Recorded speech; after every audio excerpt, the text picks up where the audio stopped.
teacher, my name is Hector Leones and I'm going to talk about disasters using the Greek acid. Disaster.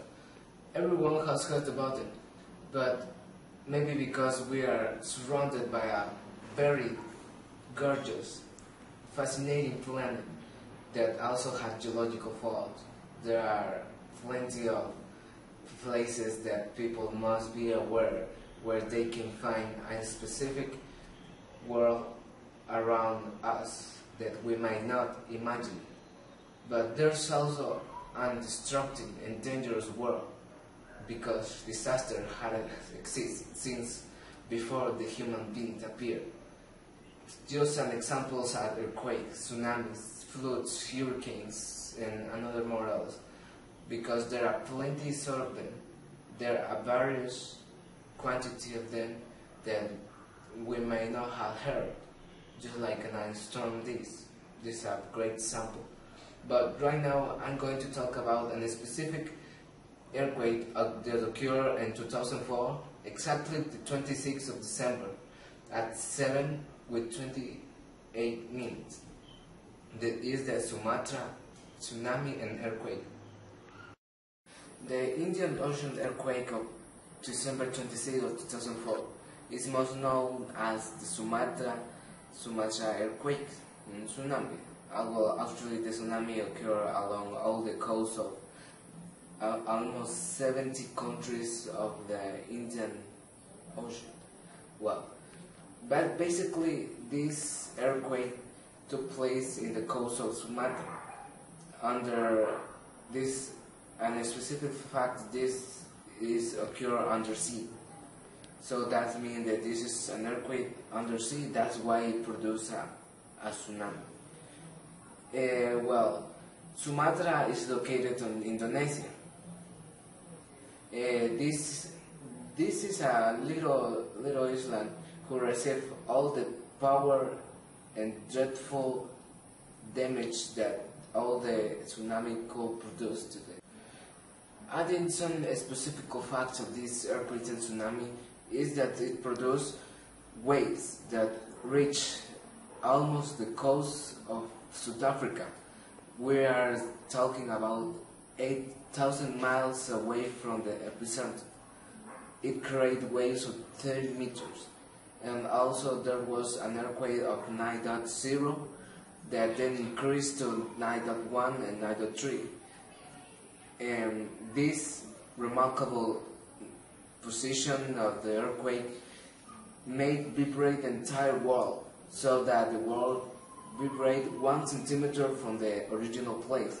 And also this was a strongest earthquake so that people in Alaska could feel it. So this is one of the worst disaster people could face all over the world, over the history of the mankind.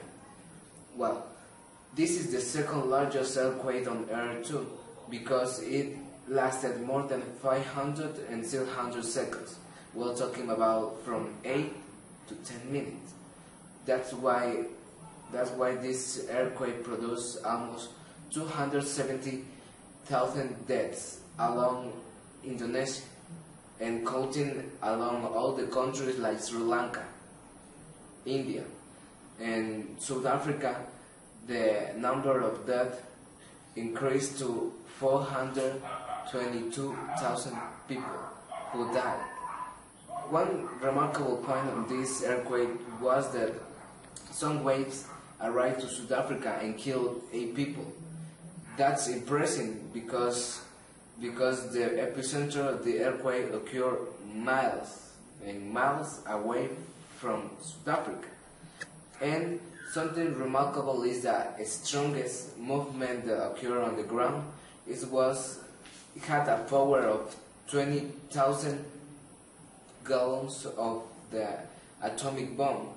Well, the atomic bomb was Hiroshima and Nagasaki. Well, everything that I say is true because this happened exactly in 2004. Well, if you can find maybe some difficult to understand me, but there's no reason to be afraid of. Well, because here I'm going to show a video where catch all the fear, the powerful force of Earth, environment exactly, who caused the, who led to the destruction of the islands, who caused the tsunami and the earthquake of Sumatra.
Well, this was an example of how the powerful air destroyed the entire island, and also how people died, their house was destroyed. And something that caught my attention was that the the money who countries that gathered to Indonesia joined almost $7 billion so as to help people to reconstruct, rebuild their houses, to find another place to live because that ground was inhospitable. So that caught my attention because I think humanity joined for help to help that 100 million people who died in their houses. This is something good for our humans, and this is all what Sumatra's earthquake and tsunami is about.